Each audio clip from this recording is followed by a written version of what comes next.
Chers frères et sœurs dans le Christ de Jésus, Shalom Aleichem. Aujourd'hui, je fais ma vidéo à partir de Kinshasa où je suis pour quelques jours. C'est pour cela que je ne suis pas en ornement liturgique. Peu importe, je vais vous prêcher la parole de Dieu. La première lecture d'aujourd'hui qui est tirée du livre de Ben Sirac, le sage, on nous parle, quand vous êtes convoqué au tribunal, les juges doivent vous faire parler. Et c'est ça, on est convoqué, les juges essaiera de tirer une parole de vous pour vous avoir. Et c'est cette parole-là qui compte. Et c'est à travers cette parole, on peut comprendre la petitesse de la personne qui parle. Ou si c'est une personne idiote, ou si c'est une personne juste, ou si c'est une personne qui a toujours de bonnes paroles, et le juge fera tout pour faire sortir une bonne parole, ou la parole de la part de la personne. Ainsi nous dit la première lecture.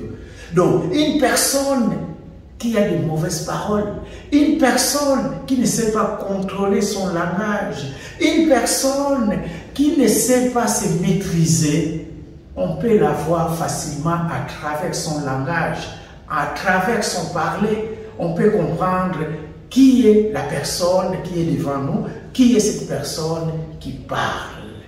Voilà, chers frères et sœurs, et c'est pour ça, dans la première lecture d'aujourd'hui, on nous dit qu'il faut toujours contrôler nos langages, car ce qui sort, des mauvaises paroles qui peuvent sortir, ça reflète ce que nous sommes. Et dans la deuxième lecture, on voit Saint Paul qui nous parle des corps périssables, que nous devons toujours travailler pour le corps qui est immortel, le corps impérissable, car tout ce qui est lié avec ce corps passera. C'est périssable. Or, nous, chrétiens, nous ne pouvons pas passer notre temps à travailler pour ce corps périssable. Mais par contre, nous devons travailler pour le corps impérissable, le corps de la perfection. C'est ces corps-là. Nous devons travailler pour ces corps-là.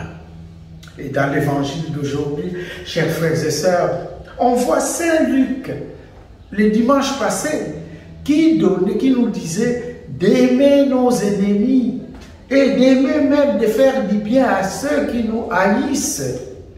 Aujourd'hui, le même Saint Luc nous parle d'autres choses, les comportements qu'on doit avoir dans une communauté.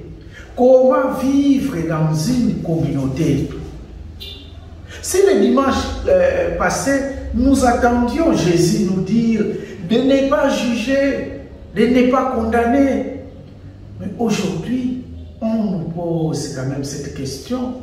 Mais quand on est dans une communauté, quand on a une responsabilité, on est curé, par exemple un curé de 11 clochers, comme mon cas. Quand on est papa dans une famille, on est maman dans une famille, on est enseignant, enseignante, on est directeur, directrice d'une compagnie, on a une haute responsabilité, on est obligé de porter un jugement. On est obligé, nous devons porter un jugement. Mais laissez-moi vous dire, il nous faut bien porter des jugements qui rectifient les erreurs des autres. Quand on est responsable, il faut corriger, il faut juger. Il faut prendre position. Mais alors, la meilleure réponse aujourd'hui, l'évangile d'aujourd'hui nous demande, nous devons porter toujours un jugement juste. De la manière dont nous jugeons les autres, attendons-nous que les autres nous jugent aussi ainsi. Oui, parfois nous nous excusons quand nous commettons des bêtises, quand nous commettons des erreurs, quand nous faisons des péchés. Et on est content que les gens nous excusent parce que nous sommes humains, ils peuvent nous comprendre. Mais parfois, nous condamnons les autres, nous jugeons mal les autres. Et aujourd'hui, dans l'évangile, on nous dit attention, la manière dont vous jugez les autres, vous serez aussi jugés ainsi. Mise en garde de Jésus pour ceux qui prétendent guider les autres et les corriger. Attention! qu'ils commencent d'abord à se corriger eux-mêmes et qu'ils commencent d'abord à vivre mieux leur foi. Chers frères et sœurs, nous vivons dans un monde où nous courons vite à la condamnation des autres, où nous sommes là pour voir que les péchés des autres et nous-mêmes, nous nous excusons. Il y a un adage africain qui dit, quand on pointe du doigt à une personne, les 3 autres doigts nous regardent.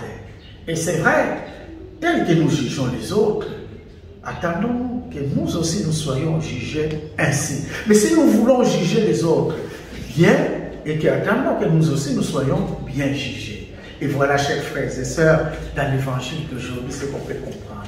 Que notre langage soit juste. Ce que nous faisons sortir, ce que nous disons doit être juste. Que notre regard soit meilleur, tel que nous regardons les autres, que ça soit meilleur du fond de nous. Et que notre jugement soit juste.